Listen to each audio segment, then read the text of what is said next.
So, 80s fans, you think you've seen it all? Okay, Christopher Cross, get a load of this. It's I Love the 80s 3D, and this is 1980. Do you have to put it so crudely? The flicks. That's not music, Martelli. That's masturbation. The fashions. Short skirt? Check. The trends. That is not a Spanish ass. The TV. Wilma's looking real foxy. The tunes. Coming at you in mind-blowing 3D. A totally awesome year that gave us these burning questions. Is setting yourself on fire just good, solid comedy?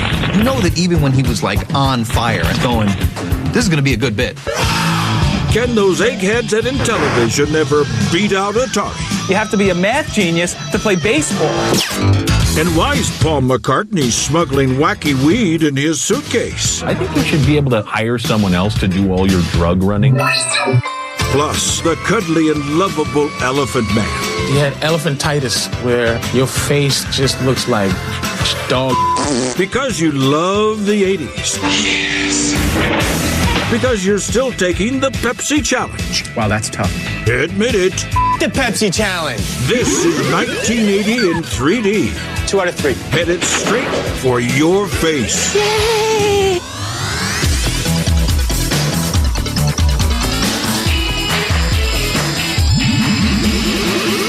I love the 80s.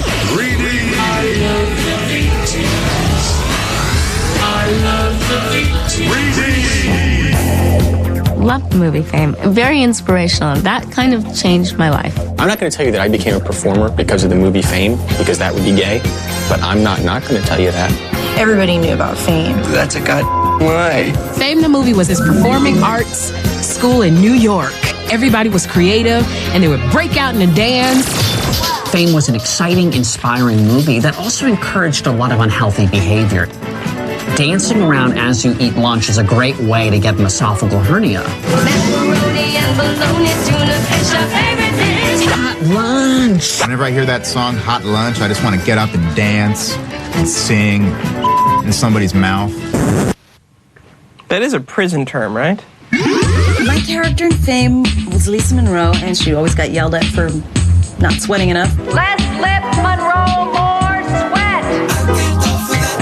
I remember Bruno Martelli, who's the keyboard genius. Who needs orchestras? You can do it all with a keyboard and amp and enough power. My favorite character is Mr. Sharovsky, who would always yell at Bruno. Mr. Martelli? He didn't like his style of music. That's not music, Martelli. That's masturbation.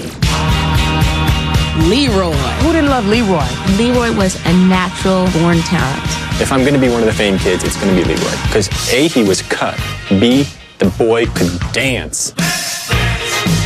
He had the best leg extension I have ever seen. Poor Leroy. Tight braids and tight nuts. Coco getting tricked into taking her top off. She thinks it's a legitimate audition, and the guy who's auditioning her is just really interested in sex. Could you take your top off, please? Take my top off? Okay.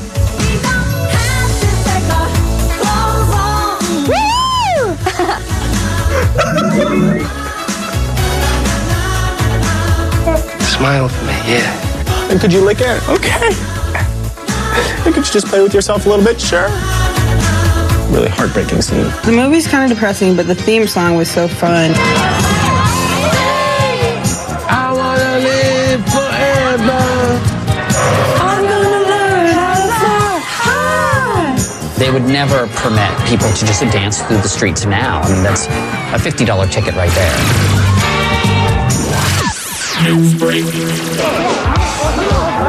Publicity of the type he could certainly have done without followed Paul McCartney's arrest for bringing marijuana into Japan.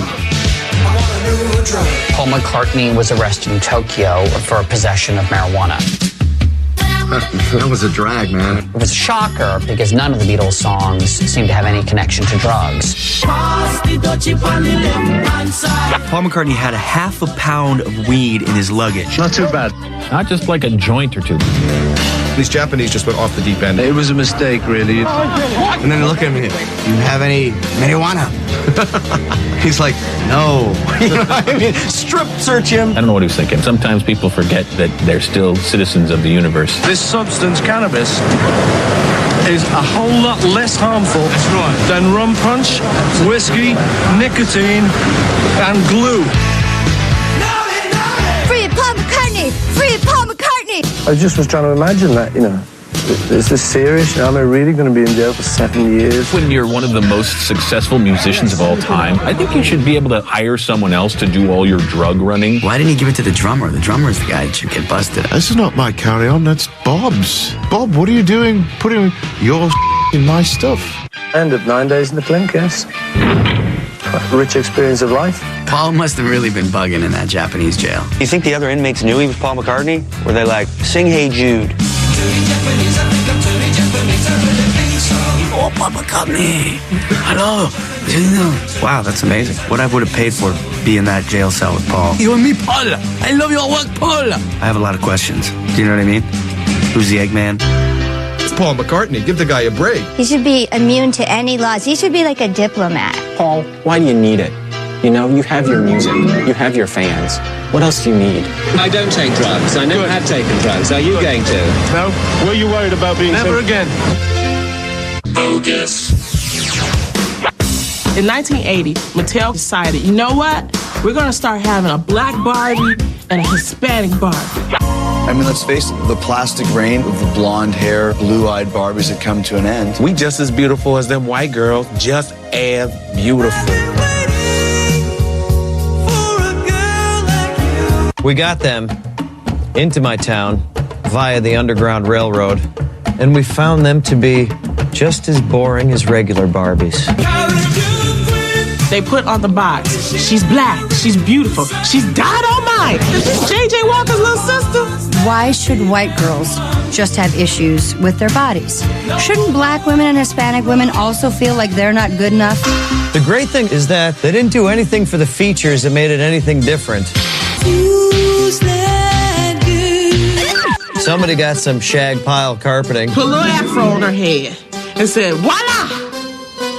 Black Barbie. Would it have killed the Mattel people to hire a black person to help them design the black Barbie? White people, y'all try. It says if you feed her, she turns into Lonnie Love. I used to have a crush on Lonnie. I understand that. All they really did was paint the white Barbie black and yellow or whatever color Puerto Ricans are. What color is Hispanic? The way that you can tell that she's Hispanic is they gave her hoop earrings and black hair. They just dressed her in old West Hooker clothes. I'm surprised she doesn't have like a taco and a shot of tequila. Let's not kid ourselves. That is not a Spanish ass. You are so right. I love 80. Life throws you a lot of challenges, but nothing more difficult to overcome than the Pepsi challenge. If you haven't taken the Pepsi challenge yet, come on, let your taste decide. The idea of the Pepsi challenge is we want you to drink our soda and you tell us which one you like better. Shake it up. They had a major Coke-Pepsi war going on. A lot of innocent women and children died. The Pepsi challenge has been showing that more people prefer Pepsi over Coke. I actually took the Pepsi challenge once. I actually did that in the kitchen with our brothers and sisters. Yeah, good times. I think today's test was very honest. Pepsi has a better product, and that's probably why they're running a test like this. I read that it's all a big scam. Do you believe in the Pepsi challenge? No, honestly, no. Oh yeah, Pepsi challenge totally fixed. We like this cold, fresh can of Pepsi, and then this flat Coke. I don't know. This is better. Do I have to be blindfolded to take the Pepsi challenge? Okay, what's better, Pepsi or Coke? As if, like, you're going to watch TV and go, I'm going to go with what that guy likes. I was a Coca-Cola person. Wow, that's tough. I always pick Pepsi. The Pepsi challenge was never about preference. It was about getting it right. You picked the Pepsi. I'm going to say number one was Pepsi. God it! God it! I can't believe that. There's a difference. What will you say? The Pepsi challenge. 2 out of 3. 2 out of 3. I love 80. Coming up, Richard Pryor plus fire equals comedy gold. Richard Pryor blew himself up. smoking cocaine. That looks like Plus, that great American statesman, Neil Diamond. Everywhere around the world, coming to America. Next on I Love the 80s 3D, 1980. But first, movies that should have been made in 3D. Hey 3D fans, Weird Al Yankovic here, practically jumping out of the TV and into your living room with the movies that should have been made in 3D for 1980. 9 to 5. Dolly Parton in 3D would take this classic from PG to R faster than you can say glass ceiling. And of course, Xanadu. It's already got roller skating, disco music, and glowing blue people. All you need to add is 3D, and voila, hell on earth. And there you have it, the movies that should have been made in 3D for 1980. Because 2 dimensions just aren't enough.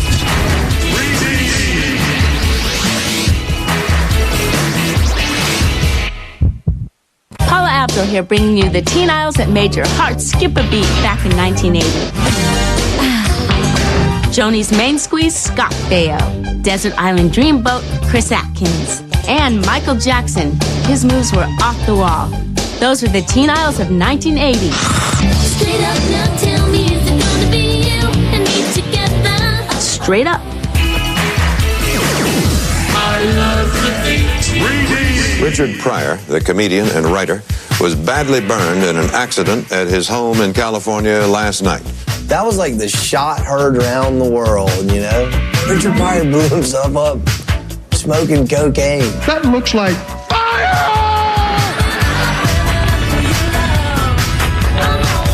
It was like shocking, and he almost died from that. Why was he doing it? He was trying to get high. He wanted to get high. You can tell when you up, man. When you get to the hospital and the doctor go,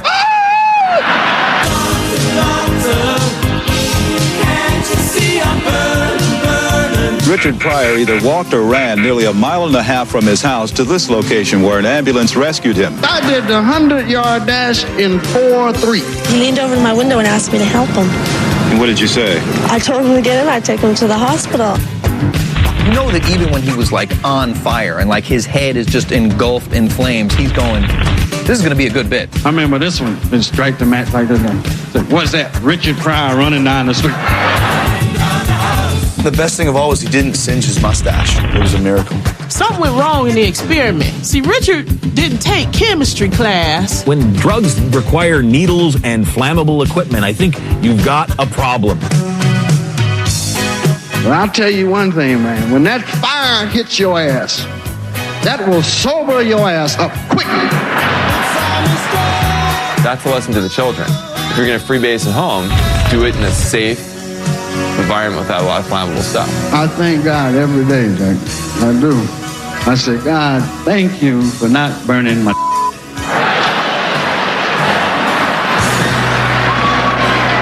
I love 80. New fruit roll-ups have real fruit and fun rolled up in one. This, my friend, is a fruit roll-up. Everybody ate fruit roll-ups. I'm certainly no exception to the rule, may I? I remember them being a big round thing. Yeah, it was like really made of fruit and had seeds in it. It's the Lord's natural fruit goodness. You could kind of convince yourself, like, what? I'm being healthy. It says right on the side, made from real fruit. Fruit roll-ups are the chewy new snacks made with real fruit. Or at least as much of it as we can possibly squeeze from dried corn syrup. Real fruit and fun rolled up in one. And this is harder to open up than a condom on prom night. It kind of gave a nice insight into your personality because people ate them differently. I think I like to just wad mine up into a ball and like take bites out of it. You could do this and stuff it all around. I learned all of my sexual experiences from the fruit roll-up. It's good. I'd like to get a naked boy and put it on his butt and then look it up. Kids, don't do this at home. Daddy Nanopoulos, I need to get off. You could use it for so many different things. For frisbee. You make mustache. The very colorful yarmulke. If you were trying to quit smoking, it was a great patch. They made the parents happy, but they made the kids happy. They're really sweet, really chewy. Good stuff. Real fruit and fun rolled up in one. New from Fruit Corners. I think Cars was, for me, like the quintessential 80s song. It had that great riff in the beginning. It's awesome. I cannot get that out of my head. Then it got real gay.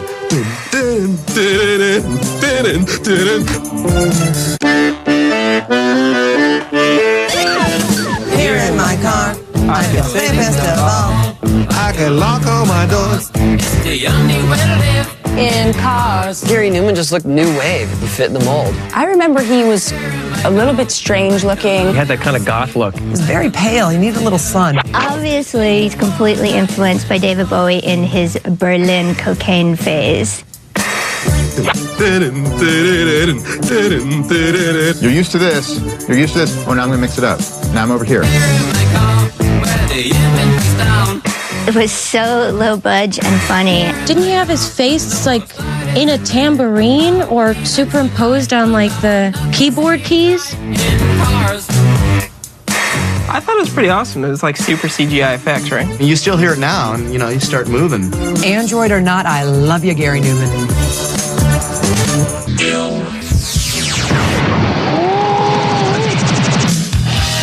Buck Rogers is about a guy who is frozen in space, wakes up 500 years later, and his whole world is gone. I kind of like it out here. It's a bit primitive, but then it is the south side of Chicago. Gil Gerard played Buck Rogers. He was a real stud. You got any plans for tonight? As a matter of fact, no.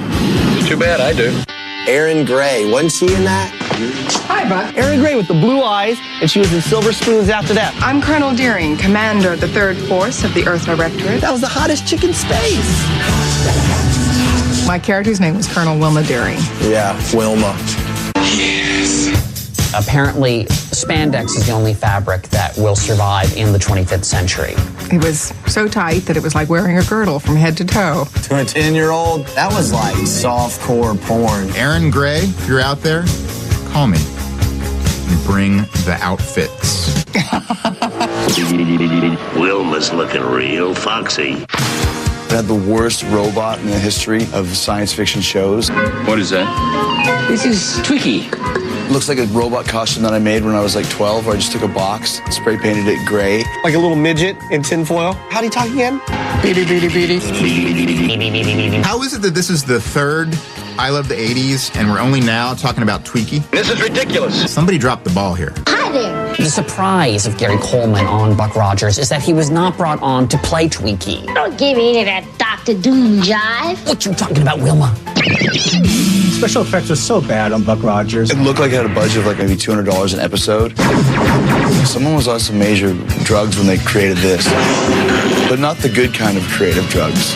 Kind of like that bad acid that you have when you're like 17. No, Captain. Let's go home. My place or yours?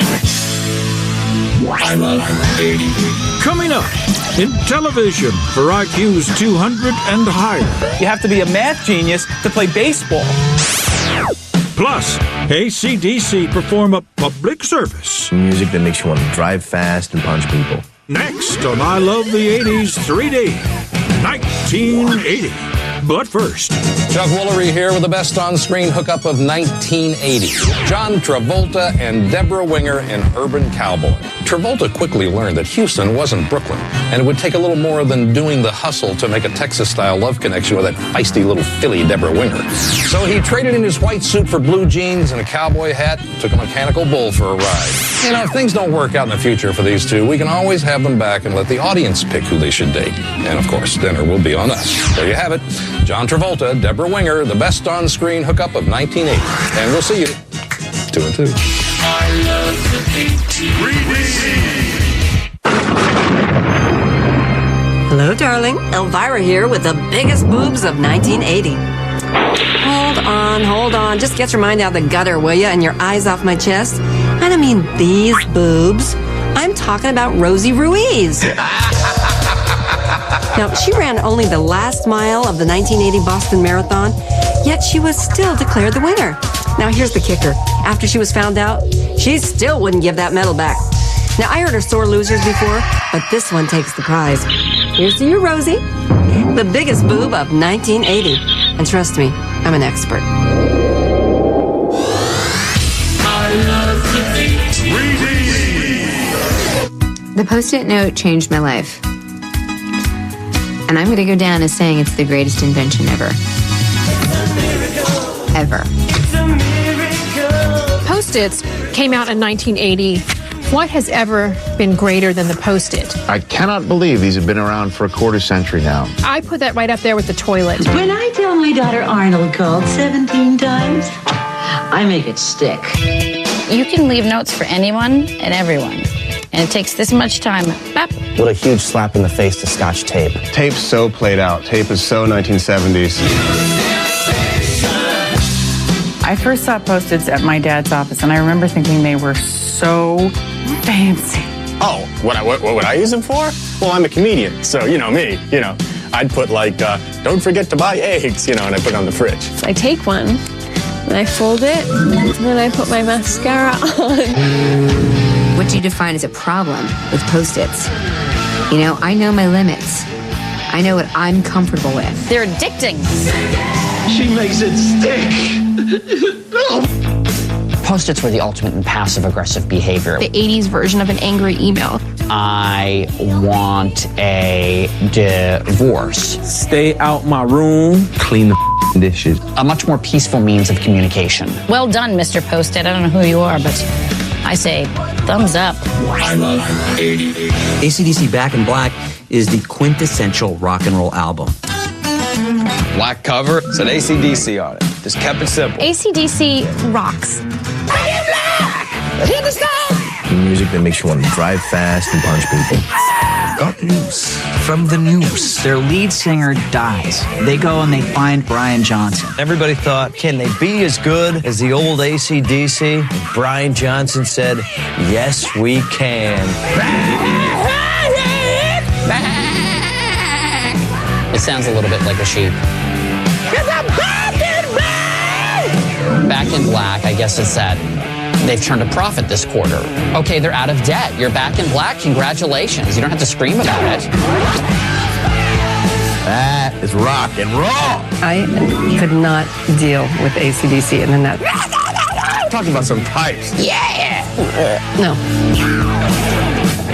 Angus Young in a little schoolboy outfit, but with knickers. What's with that guy? Shook me all night long. That's my cup of tea. That's like a one-night stand fantasy that every 14-year-old boy could possibly have. She was a fast machine. She kept the motor clean, which is actually very considerate. She had her oil changed before their engagement. She had the sex, She had the what? She had the size, telling me no lies. Knocking me out with those American guys. One of the greatest couplets in rock and roll. Screaming, my mind was aching.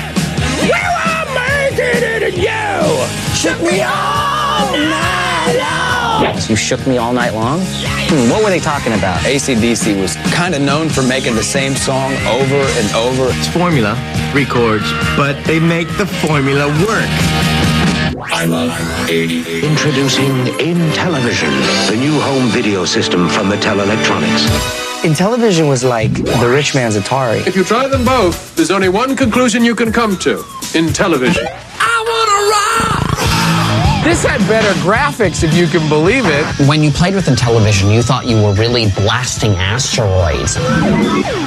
Hey, you want to come over to my house and play Intellivision? Yeah, Hal, I really like to come over and play Intellivision, but only if you just don't talk for like 10 minutes. Do you think you could do that, Hal? Sure, but... Just because I've noticed you never shut up. Here's an easy question for you. Which of these games is the closest thing to the real thing? A, Intellivision baseball, B, Atari baseball. I think baseball was the best Intellivision game. You see, I told you this question was easy. Despite the fact that it required you to use all like 87 buttons. You have to be a math genius to play baseball.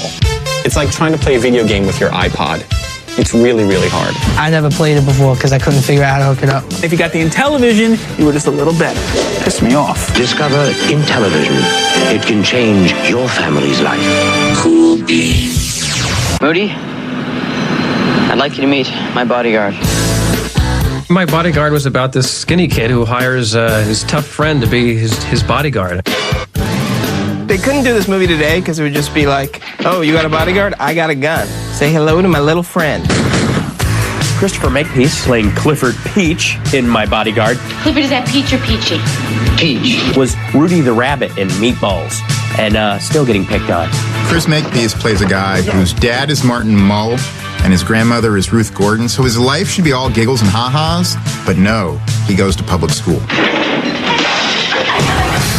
Matt Dillon, teen actor extraordinaire for the 80s, played Melvin Moody. Don't applaud, just throw money. He's just your perfect ass. I'm still intimidated by Matt Dillon. You don't want to mess with Melvin. He's moody. I'm not going to give you my lunch money. I have to eat. He's basically extorting money from all these other kids. Bucket day. Listen, Peach, you don't give me your lunch money, there's going to be hell to pay. I'm going to make you watch One Night at McCool's. I'm not joking around, man. Would you like to make some money? He hires Linderman to be his bodyguard. Anything you want to say to me? Talk to him first. I remember thinking, that guy's been held back. He's way too old to be in high school. I wouldn't mess with Melvin Moody, man. I would hire Adam Baldwin. Obviously, I have a bodyguard now. Since these shows started airing, I have Ashley Simpson's old bodyguard. His name's Tiny. It's ironic because he's huge. You find out Linderman's got a soft side. Shut up, I didn't find him. I killed him. And they end up becoming buddies. He's really into motorcycles. Go ahead, climb aboard. They drive on the bike and it's like, yay!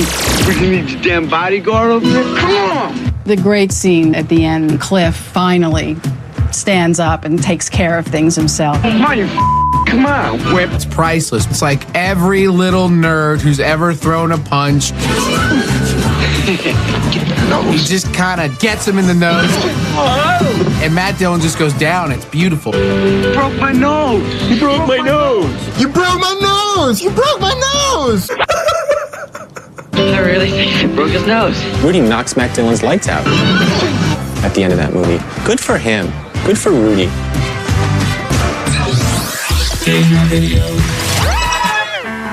Christopher Cross was very popular with the ladies and with the gentlemen, but they wouldn't admit it as much. I like the Christopher Cross. I got nothing bad to say about him. I hated Christopher Cross. Nothing personal, just that voice. Ugh. It's not far down to paradise. At least it's not for me. I remember the first time I heard Sailing, I thought, when did Kermit get his own solo album? Sailing takes me away to where I've always heard it could be. I love sailing because it takes me away to where I'm going.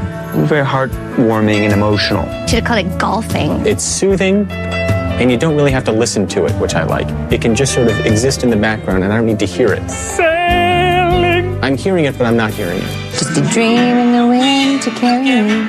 I resent the implication in sailing that it's an easy sport, that it's just a dream in the wind to carry me, and soon I will be free. Not so. You've got to trim the sail, you've got to raise the jib. It's a very difficult sport. I love 80. Coming up, the toy for fashionistas in training. Oh, look, I'm drawing. No, actually, you're doing a charcoal relief. Plus, you won't think Sugar Ray's so sweet when he knocks you on your keister. He'd just be laying back for a while, and then the last 30 seconds of a round, pow, pow, pow, pow, pow. Wow! You didn't see that, did you? Next on I Love the 80s 3D, 1980. But first, the hot moms of 1980. Hi, I'm Alan Thicke, the Love Doctor, here with your prescription for the hot moms of 1980. Foxy Redhead, Ann Romano, it would be super to be her super. Alice Hyatt, hey, I'm a big tipper. And Vicky LaMotta from Raging Bull, I could take a whole lot of LaMotta. Those are the red hot moms of 1980, and I'll make room for them on my couch anytime.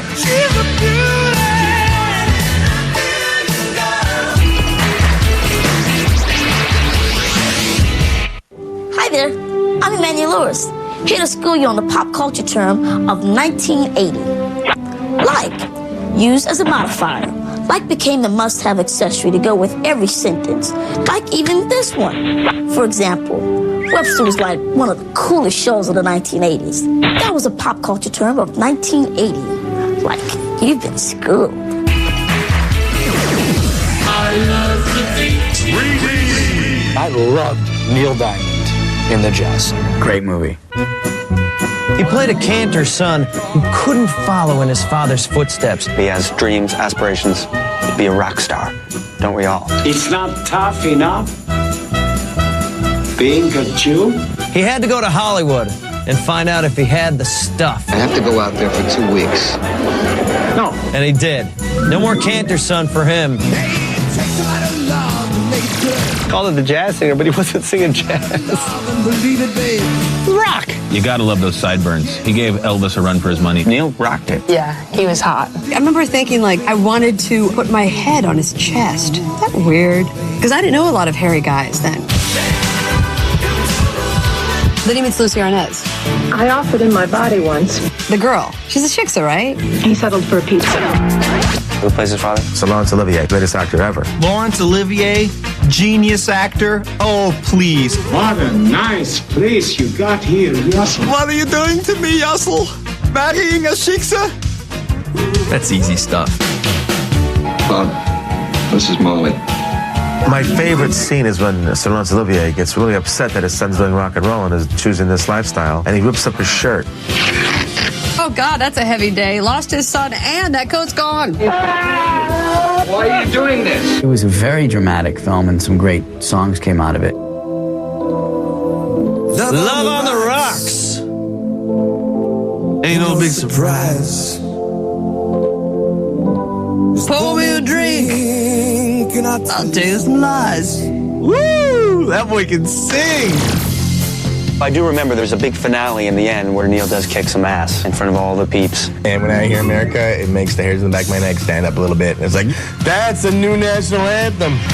Everywhere around the world, coming to America. Every time that flag's unfurled, they're coming to America. Today, our country to the lead. Today, Sweet land of liberty. Today, oh the I see, oh the I see. Keep saying today. Today. The Jazz Singer was a great movie, but the one message that I think that the children out there who are watching should really get from that movie is don't marry a shiksa. I love 80. The fashion plates, I designed the hottest look. I can't believe you found this. You were a designer when you had fashion plates. You don't even understand. See, this is like God. Fashion plates was this toy, and you put the plates in, and you would color it in, and you could make all kinds of different outfits. Put the sheet of paper in. Lay that part of it over. Then, there we go. Just real simple. Then you slide over, you do the patterns, and you fill it in. And I have created a headless bridesmaid. Short skirt, check. Notice the legs. Check. Arms up in the sexy pose. And there she is. Quite frankly, my dream woman. It actually kind of looks like the new J-Lo line now that I look at it. I would try to make good outfits, but I'm sure they were really bad. I mean, I still hardly know how to dress myself. It was for kids with no artistic talent whatsoever. Oh, look, I'm drawing. No, actually, you're doing a charcoal relief. It's not the same thing. Fashion plates gave aspiring designers a false sense of security. I mean, these models, if you will, were very tame. They weren't coked up. They weren't throwing things. It isn't the fashion world. Oh my God.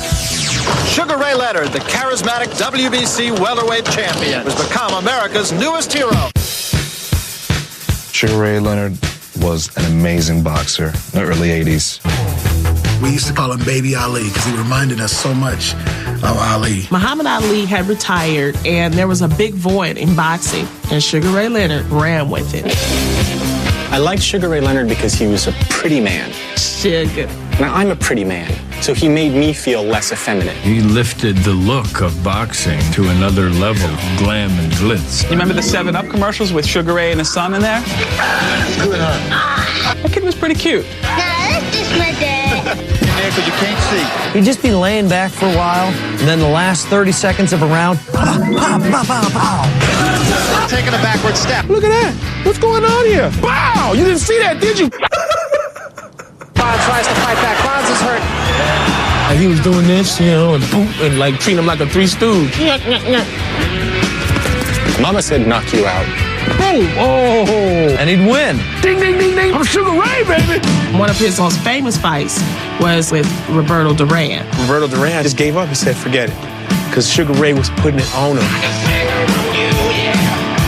He did what he thought was best, and that was to quit. He was like, no mas, no mas. Everybody in the ghetto was like, what no mas mean? Don't beat me like that. No mass? We're not going to church Sunday. Is that what that means? Eventually, Sugar Ray Leonard had to quit boxing because he got a detached retina. I sustained an eye injury. He kept retiring. Then he come back. Then he retired again. Okay, for real, I'm gonna stop playing. I have retired for good. Then he come back. But he was a great boxer. Thank you, and God bless you all. I love 80. Ladies and gentlemen, the terrible elephant man. Oh, shocking. The Elephant Man was based on a true story. It was an incredibly beautiful film. I remember just weeping throughout the whole movie. Elephant Man is about a man, John Merrick, who had a disease. He had elephantitis, where your face just looks like dog.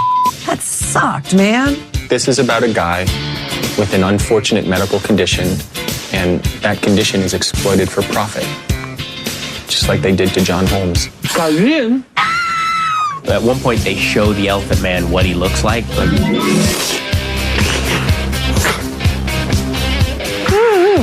Is this bothering you? I'm sorry. You'd have to have a pretty thick skin if you had a head the size of 4 basketballs and a football. Poor elephant man. He was a freak until Anthony Hopkins discovered him. Simply want to look at you. And figured out that there was actually a beautiful human being inside this giant head. As an interesting side note, in spite of the aforementioned anomalies, the patient's genitals remain entirely intact. Yeah, I think the Elephant Man, based on the sympathy element, could get to first base. Oh, I told you I'm not into bestiality. But going farther than that, that'd be a bit rough. Until they saw his elephant wag. Okay, fine. So I'd take a hit for the team. What's the big deal? John Merrick finally became a socialite. He became a popular person among the rich. Then they discovered that he was very artistic, and the ladies kind of fell for him because they love the artists. Hard to get past that head. That guy got a lot of forehead kisses. Oh, John. I don't want this image in my head anymore. I am not an animal. I'm not an animal. I am not an animal. I'm an elephant. I am a human being. If I was going to recommend anything to the Elephant Man, get rid of the protruding knob on the top of your head. That and rouge. I love 80. Coming up, horny Cap Girls. The moral to Little Darlings is whether your intention is to make a movie that teenage boys will masturbate to or not. They're gonna. I want to go to camp. Next on I Love the 80s 3D, 1980. But first, craving some 3D bonus material and 80s ringtones? And log on to VH1.com. Make sure to check out V-Spot. Guilty, not guilty of 1980. The less than honorable Harry Anderson presiding. Defendant, reality TV pioneer, that's incredible. The charge, reckless incredibility. Producers thought the warning, don't try this at home, would prevent young viewers from trying to walk on a bed of nails, juggle chainsaws, or recreate John Davidson's hairdo. Final verdict, guilty as charged. The sentence, a guilty conscience and time served. The court of 1980 is now in recess. I love the When did you lose your virginity? I know what boys like. Little Darlings equals girl power. Girls? The 70s, it was all about the guys getting laid. The 80s, finally, the girls get a chance. I remember thinking, wow, they want it too? It's a contest. Little Darlings is about Christy McNichol and Tatum O'Neal, these two girls who will run around summer camp trying to lose their virginity. Who is going to get stuck first? I'll bet my residual check. They should have gone with the original title, which was Statutory Rape. That Paris will become a woman by the end of the summer. I'd be like, come on, girls, stop all the fighting. We can put this contest to rest right now. It's all about getting the virginity and losing yours. You want to collect virginities like Hummels. Do you realize that I'm almost the only virgin in camp? Now, it's obvious that Tatum O'Neal had everyone beat, before the movie was even made. I know enough. She, was a drinker at 7. Do you have to put it so crudely? Okay, Christy McNichol. I think guys are a pain in the ass. The girl on the edge. Christy McNichol, a little too for me. What about me, Ed? I think they both were incredibly hot in their own way. Are we gonna fall out or what? So one of them was trying to bone Matt Dillon. It was a lot of teenage girls' fantasies. I would have stayed with Matt Dillon if I was in that movie. You're kinky. And one of them was trying to bone someone else. You sort of want me, don't you? Armand Asante, he was the camp counselor. You're underage. He was a hairy man, too, from France. Oui, oui. Oh, this is so romantic. Cynthia Nixon actually was in there, who went on to Sex and the City. She was in Little Darlings? She was sort of the flower child. Drink. Who would give them herbal drinks to, get them alluring. It'll make you sexy. Losing your virginity should be private. Shooting about sex with her little girlfriends. Yeah, Cynthia Nixon has been playing the same part her entire life.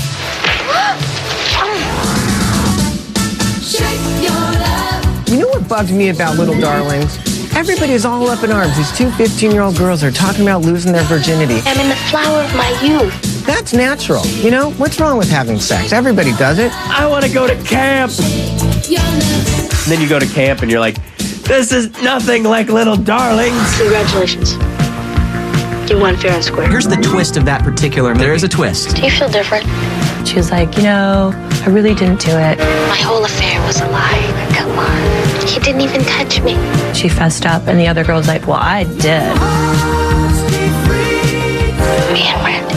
They were good girls after all. They've really been idiots, Yeah, right. That movie turned me into a slut. The moral to Little Darlings is whether your intention is to make a movie that teenage boys will masturbate to or not, they're gonna. I love 80s. In this fast-paced, high-pressure, get-it-done-yesterday show, there's only one man who can keep up with it all.